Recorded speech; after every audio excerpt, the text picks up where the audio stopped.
आज हमनी के मिलन के पहला रहता। अब तो हर कोनो शिकायत ना रही कि रुआ फोन से ना बतियाई ना भेंट ना करेला।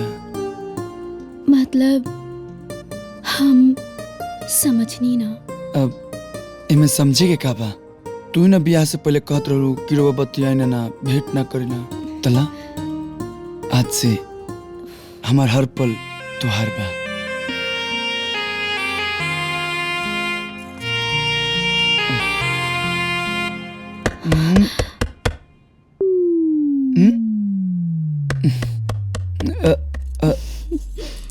क्या हो? हम हाय बाबुआ और भौजी। हाँ, भाभी एक मिनट।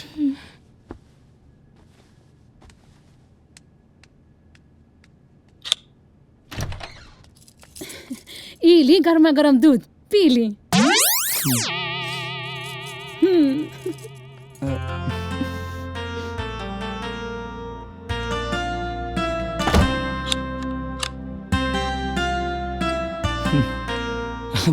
भाभी हमार कितना ख्याल रखेली। अब देखो उ कह बनू कि जब से तारा के एंगेजमेंट में देखले बनी तब से हमार मन करलो कि हमेशा तारा के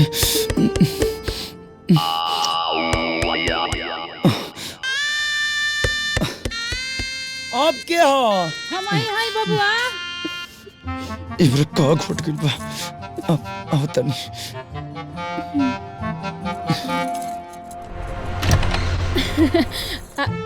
ये हाँ काजू बादाम पहले एक रगा खाए और फिर दूध पिए ताकत मिली। ली ठीक। जमा के तो जा।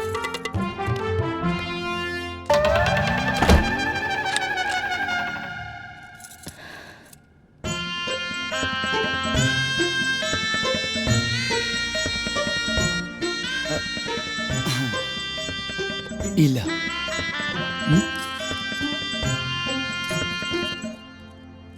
हमनी के सुख दुख हंसी खुशी सब बटा गइल बा तो इहो बटाए के चाही ना। और कहल जाला ना आधा तुम आधा मैं मिलकर हो गए हम। और काहे का टेंशन काहे का गम। अब अपने हाथ से खिया होता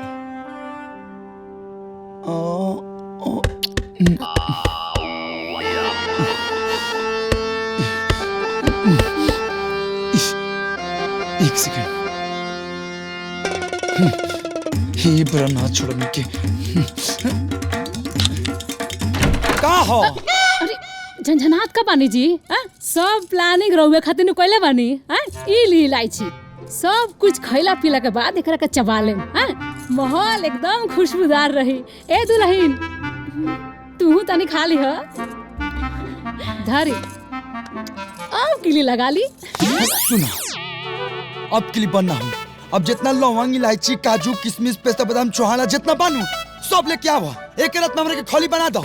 अब बनाइबू का तू आवा ना। चलो चलो चलो ना आवा चलो। राउर सुहाग रात रोवा करी हम का करम जी। अब के लिए बन ना करेम। रात भर दरवाजा खुला रही। हाय खलो हो खलो।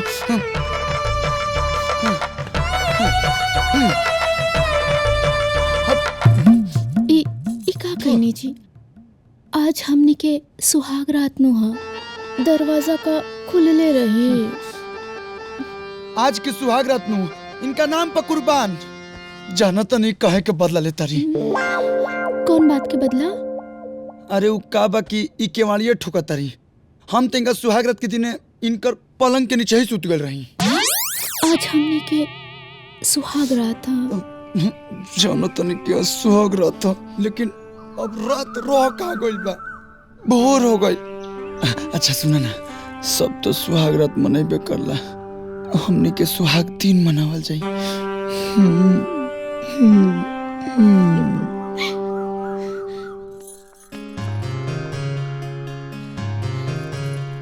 सही में जाता नहीं का? हाँ पहुंचावल जरूरी बा।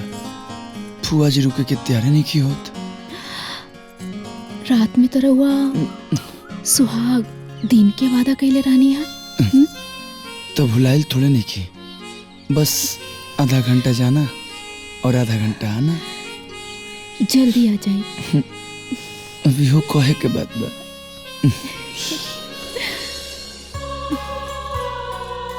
जाए के तो मन नहीं के करत, लेकिन जाए के पड़ी।